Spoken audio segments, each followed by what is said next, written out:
Oscar Coutinho এবং Thiago silver Brazil দলে ফেরা নিয়ে অবাক তথ্য দিলেন ব্রাজিল কোচ।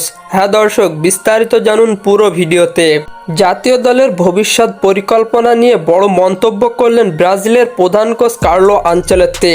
এক সাক্ষাৎকারে তিনি জানিয়েছেন, অভিজ্ঞ খেলোয়াড়দের জন্য জাতীয় দলের দরজা এখনও খোলা। তার বক্তব্যে উঠে এসেছে তিনজন পরিচিত নাম: অস্কার, ফিলিপে কুতিনহো এবং থিয়াগো সিলভার কথা। দীর্ঘদিন ধরে ব্রাজিল দলে অনুপস্থিত থাকা এই তিন তারকাকে আবারও দলে দেখা যেতে পারে বলে ইঙ্গিত দিয়েছেন তিনি।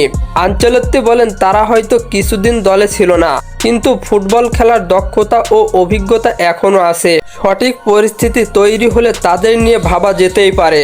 অস্কার বর্তমানে চাইনিজ লিগে খেলছেন, যেখানে তিনি দারুণ পারফর্ম করছেন। ফিলিপে কুতিনহো ধীরে ধীরে ইনজুরি থেকে ফিরে নিজেদের পুরনো ছন্দ খুঁজে পাচ্ছেন। অন্যদিকে থিয়াগো সিলভা 40 বছর বয়সে পা রাখলেও এখনও দারুণ ফিট এবং অভিজ্ঞতায় ভরপুর।